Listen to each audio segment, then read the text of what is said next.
আজান দেওয়ার সময় কখনো ভুলেও এই 5টি কাজ করবেন না। যদি করেন তাহলে আপনার জীবনটা বিপদের মধ্যে কেটে যাবে, তাহলে আপনার জীবনটা ধ্বংস হয়ে যাবে। আল্লাহ পাক বড় বড় কিছু বিপদের মধ্যে আপনাকে ফালাইয়া দিবে।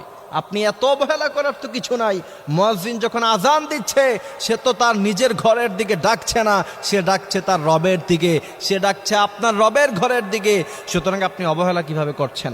আপনার মনিব যখন আপনাকে ডাকে, আপনার প্রধানমন্ত্রী যখন আপনাকে ডাকে, তখন আপনি কত নরমভাবে ভদ্রভাবে আপনি তার সামনে উপস্থিত হন। কোনো কাজ করা অবস্থায় থাকলে মুহূর্তের মধ্যে সে কাজ ছেড়ে দেন। আর বিশ্বনবী বলছেন, রব্বুল আলামিন তোমাকে ডাকছে, মুয়াজ্জিন তোমাকে ডাকছে, হাইয়া আলাস সালাহ, নামাজের দিকে আসো। ওই সময় আপনি অবহেলা করছেন। তাহলে বোঝা যায় আপনি যদি ওই সময় অবহেলা করেন, আজান চলাকালীন অবস্থায় বাংলাদেশের মানুষেরা এটাকে এত বেশি অবহেলা করে, এটা যে কোনো আমল, এটাকে আমলই মনে করে না।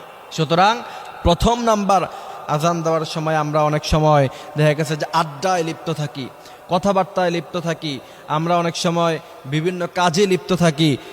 আমরা কখনো যখন আজান চলাকালীন অবস্থায় বন্ধু বান্ধব আমরা আড্ডা দিচ্ছি, এমন সময় যদি আজানের সুর আমার কানের মধ্যে আসে, অবশ্যই আপনাকে চুপ করে থাকতে হবে, আজানটা আপনাকে শ্রবণ করতে হবে।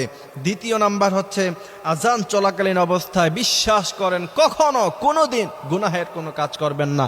আপনি গুনাহের কাজ করছেন, আপনি মোবাইলে খারাপ ভিডিও দেখছেন, আপনি খারাপ অন্য কোনো কাজ করছেন, আপনার এই মুহূর্তে আপনার আজান হচ্ছে, বিশ্বাস করেন ওই সময়ে যদি আল্লাহর ভয়ে আপনি গুনাহের কাজ থেকে বেঁচে থাকতে পারেন, এতটুকু ভয়, এতটুকু গুনাহ থেকে বেঁচে থাকার জন্য আল্লাহ পাক আপনাকে জান্নাত দিয়ে দিতে পারে।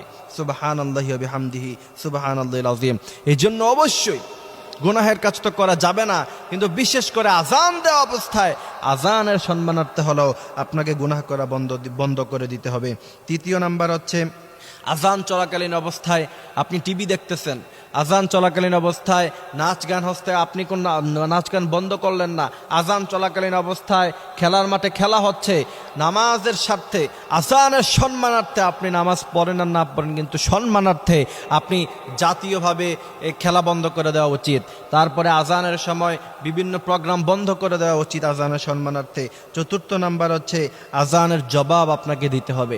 আপনি যদি পুরা মহল্লা থেকে যদি কেউ আজানের জবাব না দেয়, তাহলে পুরা মহল্লার সমস্ত মানুষদেরকে বিপদে পড়তে হবে। এজন্য এমনও তো হতে পারে যে আপনার পুরা মহল্লার কেউ আজানের জবাব দেয় নাই।